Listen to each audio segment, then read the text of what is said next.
दोस्तों नमस्कार, सत श्री अकाल, आदाब। मैं हूं राहुल राय गुप्ता, इंटरनेशनल प्राइवेट डिटेक्टिव और founder and CEO of detective गुरु।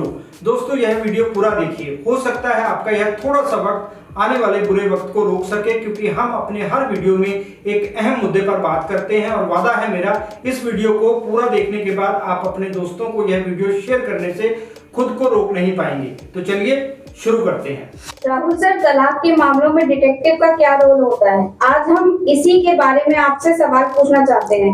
जब तलाक के मामले कोर्ट में चल रहे होते हैं तो क्लाइंट आपसे किस तरह की इन्वेस्टिगेशन करवाते हैं? तलाक के मामले जो हैं दो लोगों के बीच में चलते हैं, पति और पत्नी के बीच में। या तो हमारा क्लाइंट पति होता है या पत्नी होती है। तो अगर हमारे पास पति आता है तो वो अगर तलाक के साथ साथ उनका मामला मेंटेनेंस का चल रहा है, जिसमें पत्नी जो है उसकी वो मंथली गुजारा भत्ता उनसे मांगती है, लेकिन क्लाइंट को ये भी पता है कि वो कोई काम करती है, तो 125 के अंडर में पत्नी जो है उनसे गुजारा भत्ता डिमांड नहीं कर सकती अगर वो पहले से काम कर रही है। तो हमारे पास जो पति लोग आते हैं वो ये जानना चाहते हैं कि उनकी पत्नी क्या काम करती है, कितना पैसा कमाती है, कहाँ काम करती है, और उसका कोई ना कोई प्रूफ, सो दैट वो कोर्ट में साबित कर सकें कि उनकी पत्नी कोई काम करती है, जिससे कि उनको गुजारा भत्ता ना देना पड़े।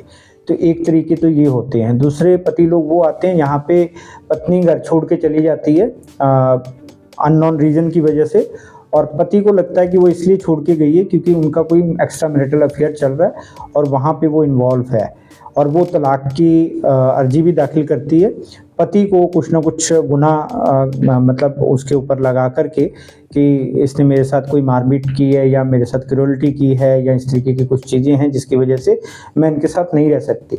तो हम एक्स्ट्रा मैरिटल भी पता करते हैं पत्नी का कि वो किसी और के साथ इन्वॉल्व तो नहीं है, जो सच्चाई है वो हम पता लगाते हैं।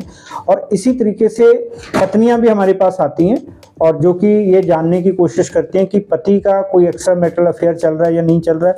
अगर उसके सबूत मिल जाते हैं तो कोर्ट में वो ये साबित कर सकती हैं कि किसकी वजह से इस तरीके से ये सब हो रहा है, और इस वजह से वो तलाक तक नौबत आ गई और इसीलिए उनके पति उनको तलाक देना चाहते हैं।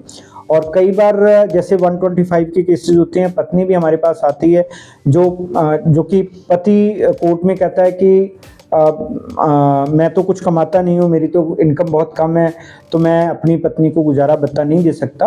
तो कई बार वो बहुत अच्छा काम कर रहे होते हैं, बहुत अच्छा उनका बिजनेस होता है या बहुत अच्छी जॉब होती है, तो हम उसका भी पता लगाते हैं। तो इन 2-3 कारण होते हैं जिसकी वजह से। और फिर अगर उनका कोई बच्चा भी है तो चाइल्ड कस्टडी के केसेस भी होते हैं जो उनके बीच में चल रहे होते हैं, तो उसमें भी हमें बहुत सारी चीज़ें साबित करने की ज़रूरत होती है। सर, कई डिवोर्स वकील अपने क्लाइंट्स को कहते हैं कि वे डिटेक्टिव के पास ना जाएं क्योंकि वो पैसे लेकर रख लेते हैं, कोई काम नहीं करते। आप इसके बारे में क्या कहेंगे? मुझे लगता है कि उनका जो ये इल्ज़ाम है कुछ हद तक सही भी हैं।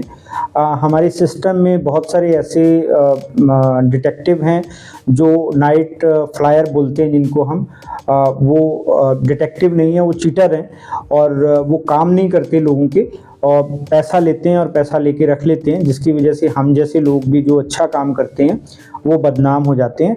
तो मुझे लगता है कि ऐसे लोगों से क्लाइंट्स को सावधान रहने की ज़रूरत है। और जो भी इसके लिए मैं अलग से मेरा एक वीडियो भी है डिटेक्टिव गुरु के यूट्यूब चैनल पे, जिसमें मैंने विस्तार से बताया कि अगर डिटेक्टिव हायर करना है तो किस तरीके से आपको करना चाहिए, क्या क्या पैरामीटर्स उसके होने चाहिए, और किस तरीके की आपको थोड़ी सी छानबीन खुद से करनी चाहिए जिससे कि अच्छा आप डिटेक्टिव हायर कर सकें और आपको कोई चीटिंग का सामना ना करना पड़े और आपका जो केस है वो भी सॉल्व हो जाए। सर, क्या वकील भी आपको अप्रोच करते हैं? बहुत वकील हमें अप्रोच करते हैं और हमें केसेस देते हैं अपने क्लाइंट्स की तरफ से, और हम उनको बहुत सक्सेसफुली सॉल्व करते हैं। तो हमारा जो पोस्ट मैट्रिमोनियल इन्वेस्टिगेशन का सक्सेस रेशो है वो करीब 90% है। तो अगर हमारे पास 10 केस आते हैं तो उसमें से 9 केस हम सक्सेसफुली डिलीवर करते हैं, सॉल्व करते हैं, और एक केस किसी वजह से, चाहे उसमें हमारी कमी कह सकते हो या क्लाइंट का कुछ कह सकते हो, तो उस वजह से हम नहीं कर पाते हैं। तो हमारा सक्सेस रेशो 90% रहता है और बहुत से वकील हमें अप्रोच करते हैं। सर क्या आपकी इन्वेस्टिगेशन से तलाक के केस में कोई हेल्प मिलती है? जैसे मैंने पहले बताया कि अगर कोई तलाक का मुकदमा चल रहा है तो उसमें हमारे हिंदू मैरिज एक्ट में, हमारे इंडियन लॉ सिस्टम में रीज़न बताना पड़ता है कि तलाक क्यों चाहिए आपको। और जो हमारी मैट्रिमोनियल कोर्ट्स होती हैं वो जनरली तलाक के अगेंस्ट होती हैं, वो जल्दी तलाक नहीं देती हैं, तो इस वजह से हमें रीज़न चाहिए होते हैं। तो अगर कोई हस्बैंड अपनी वाइफ से दुखी है या वाइफ अपने हस्बैंड से दुखी है, उनको तलाक चाहिए, तो उसके लिए रीज़न होना चाहिए कोई सॉलिड।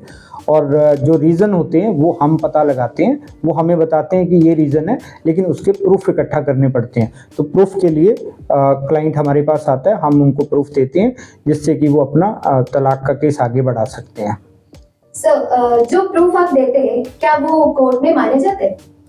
जी हाँ, जो हम प्रूफ देते हैं वो हम वैसे ही प्रूफ देंगे जो कोर्ट में वैलिड होंगे और कोर्ट उनको मानेगी और उनके ऊपर फैसला भी सुनाती है। सर जैसे लोग वकीलों के बारे में कहते हैं कि दूसरी पार्टी से मिल गए, क्या आप पर भी ऐसे इल्जाम लगते हैं? जैसे मैंने पहले बताया कि हाँ, ऐसा बहुत सारे ऐसे डिटेक्टिव हैं जो नाइट फ्लायर हैं और जो प्रीपेड फ़ोन इस्तेमाल करते हैं, जिनका कोई ढंग का ऑफिस नहीं होता है, जिनका कोई ढंग का एक्सपीरियंस नहीं होता है, बैकग्राउंड नहीं होता है इन्वेस्टिगेशन का, तो लोग सस्ते के चक्कर में उनके साथ फंस जाते हैं। उनको लगता है कि एक डिटेक्टिव ये एक्स अमाउंट ले रहा है लेकिन ये तो बहुत कम ले रहा है, तो हम इसको केस दे देते हैं। लेकिन उनको ये नहीं पता कि उनके पैसे तो डूबेंगे डूबेंगे, जो उनकी जो इंफॉर्मेशन है वो भी कंप्रोमाइज़ होगी।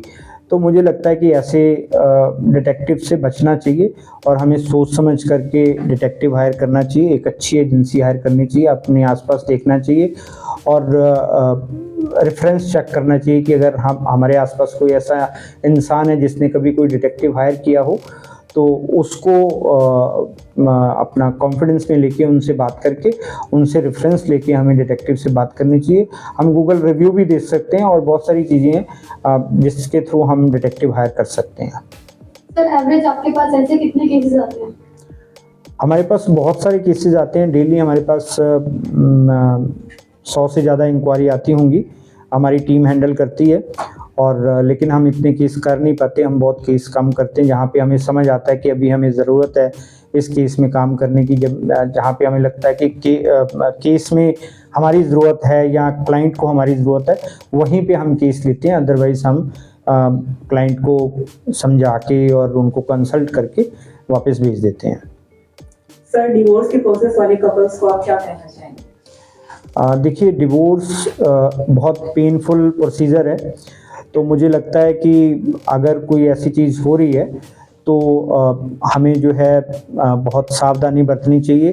कई बार मैं केसेस में देखता हूँ कि पति पत्नी एक दूसरे के ऊपर बहुत इल्ज़ाम लगाते हैं और वो ऐसे इल्ज़ाम लगाते हैं जो कभी सच होते भी नहीं हैं। तो मुझे लगता है इन चीज़ों से बचना चाहिए और अगर आपको डिवोर्स चाहिए या आपको आपके इश्यूज़ हैं, उन्हीं के ऊपर स्टिक रहना चाहिए। क्योंकि पुलिस के पास आप जाते हैं, आप कोर्ट में जाते हैं, वकीलों के सामने जाते हैं, जजेस के सामने जाते हैं, तो सबको हकीकत पता होती है कि कौन कितने पानी में है। सब साइकोलॉजिकली सामने वाले को देख के समझ लेते हैं कि जो इसके इल्ज़ाम है वो सही है या नहीं है। तो हमें उसी तरीके से लगाने चाहिए इल्ज़ाम, ताकि जिनके साथ वाकई ऐसा कुछ हुआ है, उनके साथ गलत हुआ है, तो उनको जस्टिस मिल सके। हमारे समाज में होता है क्या है कि हम जो पुलिस वाले हैं वो भी लोगों को जज करते हैं, जो वकील और जज हैं वो भी जज करते हैं, क्योंकि उनके पास केसेस इतने आते हैं तो उनको समझ नहीं आता कई बार कि ये सच्चा इंसान है या झूठा इंसान है। तो वो सभी को एक ही कैटेगरी में लेने की कोशिश करते हैं। तो गलत इल्ज़ामों से मुझे लगता है बचना चाहिए। Thank you so much sir. और इस बार मैं आपसे कुछ कहना चाहूँगा कि आपकी टी शर्ट बहुत अच्छी लग रही है, तो क्या ये टी शर्ट आपकी कंपनी की है? जी बिल्कुल, हमारी कंपनी। बहुत बढ़िया कहना चाहूँगा। और हमारे साथी पत्रकार भी आपकी टी शर्ट का बहुत तारीफ कर रहे थे और इस उम्मीद के साथ इस प्रोग्राम को हम यहाँ पर खत्म करेंगे कि जिस उम्मीद के साथ हम आए थे कि जो आपके क्वेश्चन होते हैं जनरली तौर पे लोगों को मिलते हैं और हमें बहुत अच्छा लगता है आपसे बात करके, और आई होप कि आपको भी हमसे बात करके बहुत अच्छा लगता हो। तो चलिए फिर मिलते हैं अगले एपिसोड। Thank you. अगर अगर ये वीडियो आपको पसंद आया हो तो दोस्तों और रिश्तेदारों में भी जरूर शेयर करें, लाइक करें, कमेंट करके बताएं कि यह वीडियो कैसा लगा और अपना कोई अनुभव हो तो जरूर शेयर करें ताकि और लोगों को प्रेरणा मिल सके। अगर अभी तक आपने हमारा चैनल सब्सक्राइब नहीं किया तो कर लीजिए ताकि आपको इसी तरीके के और वीडियो मिलते रहें और हमें ऐसे वीडियो बनाने के लिए प्रोत्साहन मिले। अपना कीमती वक्त देने के लिए दिल की गहराइयों से आपका आभार। मिलते हैं अगले वीडियो में। जय हिंद।